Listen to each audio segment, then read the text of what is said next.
Nom d'un clito. Nom d'un clito. Nom d'un clito. Nom d'un clito. Nom d'un clito. Nom d'un clito, le podcast qui se fout des tabous.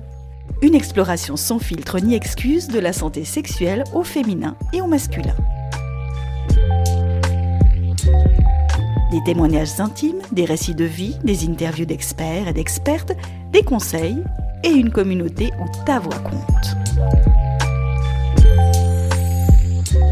Je suis Céline Guillan, facilitatrice de l'univers Nom d'un clito. Bienvenue dans ce nouvel épisode de Nom d'un clito, le podcast qui se fout des tabous. Mon invitée du jour se prénomme Ilham et c'est une femme extraordinaire de 47 ans qui a navigué avec grâce entre deux cultures. Infirmière indépendante, sonothérapeute et maman de 2 garçons, elle vient nous parler de la manière dont elle a construit son identité entre deux cultures bien différentes et comment elle a réussi à trouver sa propre vérité malgré les injonctions auxquelles elle faisait face. Ilham, bonjour et bienvenue dans cette émission. Bonjour, merci pour l'invitation. C'est un plaisir d'être là. C'est vraiment un plaisir partagé et j'ai hâte de pouvoir débuter. Et je vais débuter directement avec la première question. Est-ce que tu peux brièvement nous présenter ces deux cultures, comment toi tu les as vécues, et puis comment est-ce que tu t'es découverte toi en tant qu'adolescente et plus tard en tant que femme à travers ces deux cultures, en portant ces deux cultures? Nom d'un clito, témoignage.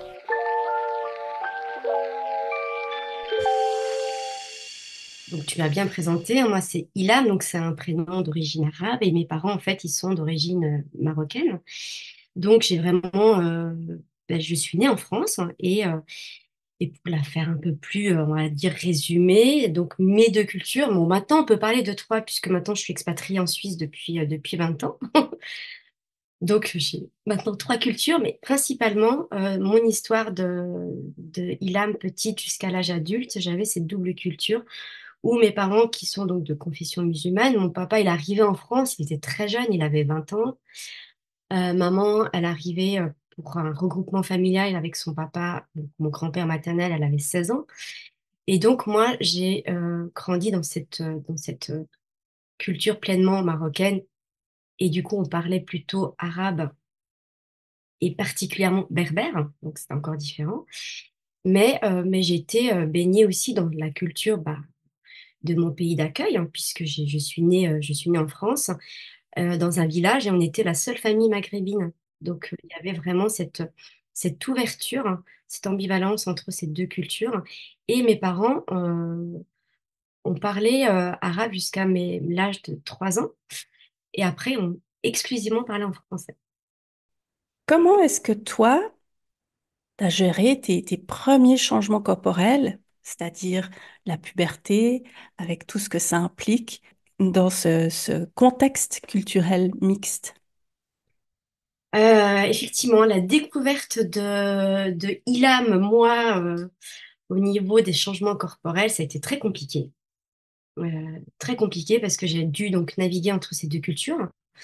Donc, on va dire qu'on va caricaturer par rapport à mon histoire, hein, où effectivement, il y avait une culture du côté de mes traditions avec mes parents qui était plutôt fermée, avec cette culture que je côtoyais tout le temps qui était plus ouverte. Donc, il y avait, je baignais entre deux, c'est-à-dire entre le silence à la maison, on parlait pas forcément de ces transformations corporelles, et moi, j'avais vraiment ces questionnements que je gardais enfouis, et du coup, c'était très conflictuel. Donc, j'ai pas passé une adolescence, hein, où tu commences à avoir la poitrine qui commence à se développer, donc j'ai pas grandi dans un espèce de- d'environnement serein, puisque la communication n'existait pas en fait, tout simplement. Mais malgré ce conflit que je vivais à l'intérieur de moi, ce qui était chouette, c'est que j'avais cette possibilité quand même d'en parler avec mes amis. Et moi, le petit plus, c'est que j'ai une sœur jumelle. Donc, on avait cette dualité qui nous permet justement de se rassurer, d'échanger, de se découvrir. On se découvrait ensemble. Donc, ça a été quelque chose qui a atténué ce conflit et ce mal-être que j'ai vécu. Et pour moi, c'est vrai que c'était une chance d'avoir une sœur jumelle, parce qu'on était deux, donc c'est une force. Mais, euh, mais on avait aussi ce côté curieux où je m'ouvrais vers mes copines, qui étaient toutes de l'autre culture, hein, du pays d'accueil, hein, de la France. Donc du coup, ben, on naviguait quelque part naturellement entre ces deux mondes, on va dire. Et, euh, et oui, donc il y avait un effectivement où on constatait que c'était plus fermé, et puis l'autre qui était plus ouvert. Donc on était vraiment dans ce questionnement, quoi. Et je peux imaginer, avant de parler des relations avec les autres, les relations intimes, ou même sans forcément parler de sexualité au début, je peux imaginer que quand tu as eu tes premières règles, par exemple, ça a été assez surprenant. Alors, je ne sais pas si à ce moment-là, tu avais quand même eu au moins un indice que ça allait se passer, ou si tu as découvert ça et puis bah, tu savais pas trop ce que c'était, puis bon, tu as peut-être pu en parler avec ta sœur ou avec tes copines à ce moment-là. Alors oui, le jour des règles, ça a été un jour difficile en fait sur le plan émotionnel puisque justement j'avais pas eu de cours d'éducation sexuelle. Par contre avec ma sœur, on avait des copines, on savait qu'il y avait ce potentiel risque d'avoir des règles. Donc bah on avait un peu une définition qui était un peu construite par rapport au vocabulaire d'une adolescente, enfin plutôt pubère, hein, puisque moi j'ai eu mes règles assez rapidement, je devais avoir 11 ans, donc c'était très jeune. Et, euh, et ce qui a été très dur, c'est quand j'ai dû l'annoncer à maman. C'était un peu la catastrophe. Il y a eu du sang dans ma culotte. Enfin, j'étais en pleurs. Et puis, je me souviens de cette phrase très, très dure, hein, et en même temps simple. Et ma maman, elle a fait comme elle a pu. Elle a dit, mais tu es une femme maintenant. Voilà, donc, elle m'explique en gros, grossièrement. Et puis, je dis, bah non, moi, j'ai pas. Du, du coup, j'étais en colère contre la vie parce que je voulais pas être grande adulte parce que ça m'intéressait pas puisque j'avais 11 ans et du coup, ça a été violent.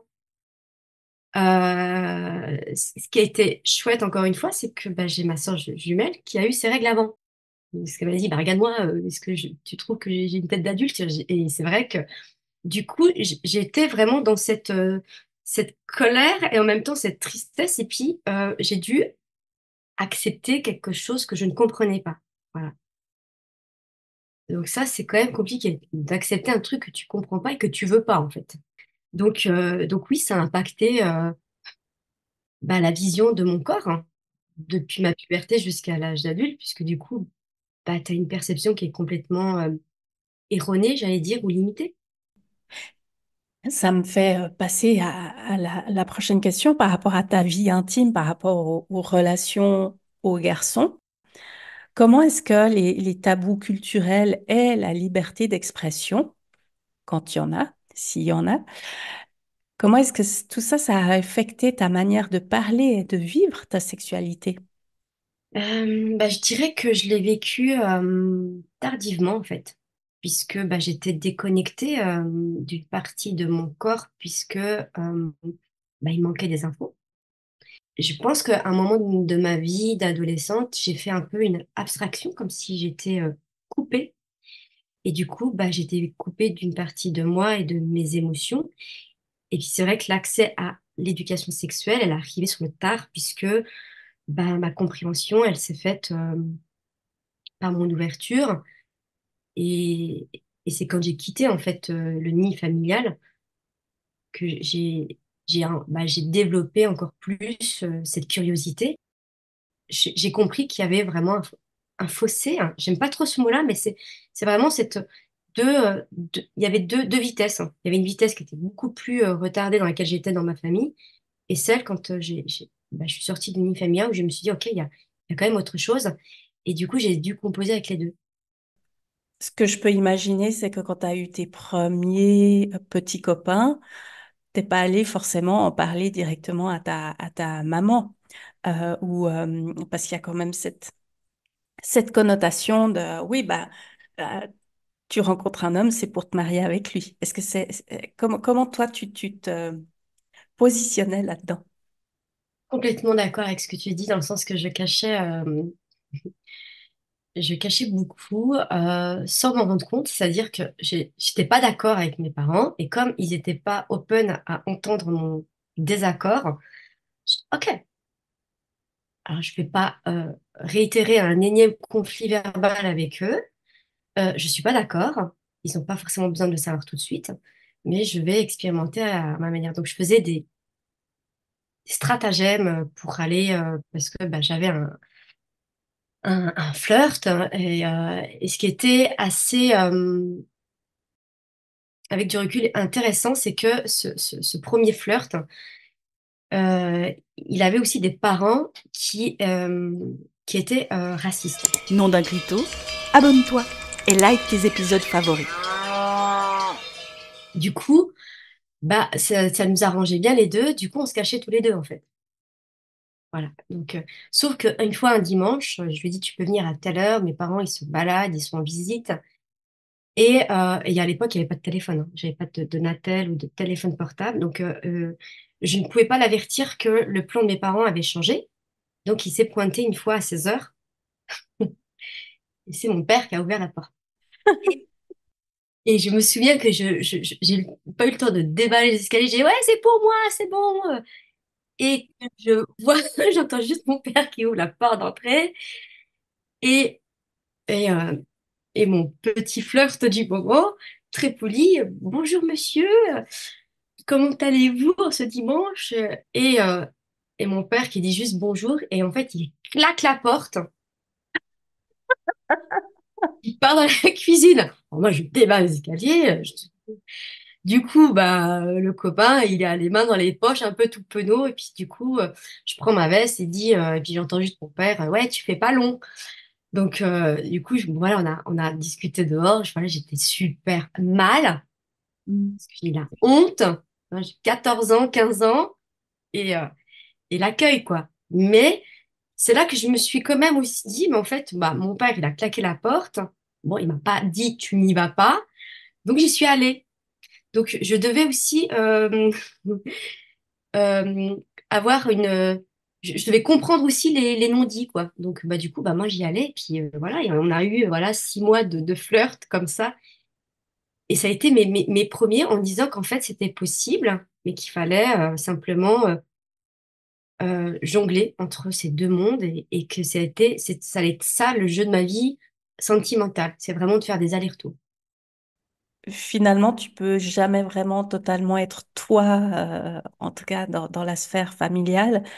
Euh, est-ce que, est-ce que c'est venu impacter ton identité de femme et comment est-ce que tu as réussi à t'émanciper? Alors là, tu expliquais que bah, tu as appris à traduire ces non-dits, mais est-ce qu'il y a quelque chose d'autre qui t'a permis de t'émanciper? Est-ce que c'est l'expérience? Et puis, comment tu es devenue femme finalement?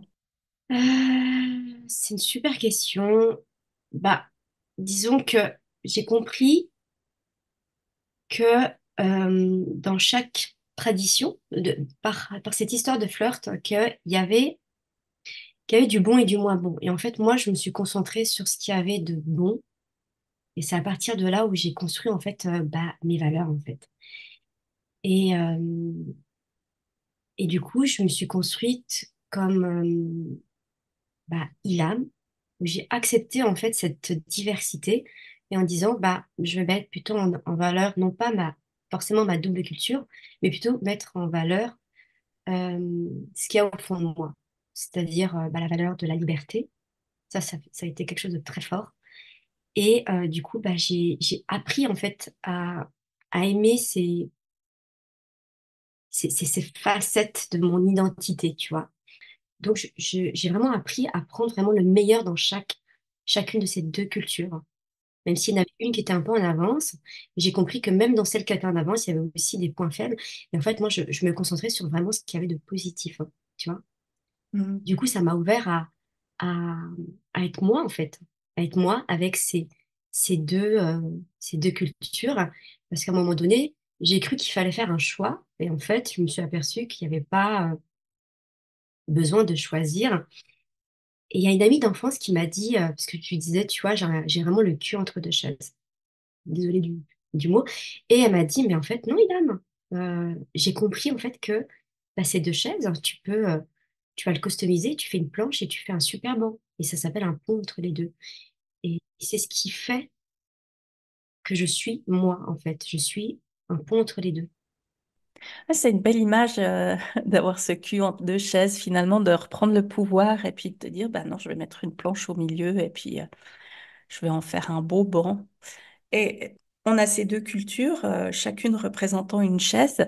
Toi qui fais ton pont, euh, qu'est-ce que tu as retenu des deux cultures par rapport à l'acceptation et à l'amour de soi ou à la féminité, à même la sensualité peut-être? C'était complémentaire, hein, en fait, et que c'était quelque chose qui... je pense que la féminité, c'est quelque chose que j'avais en moi. euh, et que même si j'ai dû jongler entre... j'aime bien cette image de cirque, hein, c'était pour ça que j'aimais bien le jongleur avec ses boules.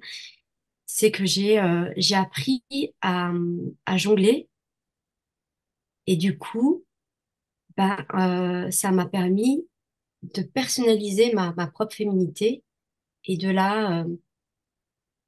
de transcender un peu tout ce qui était un peu euh, tabou en disant, bah non, en fait, ça va être une force. Et du coup, bah moi, ça m'a permis vraiment de m'affirmer un peu plus. Et avec,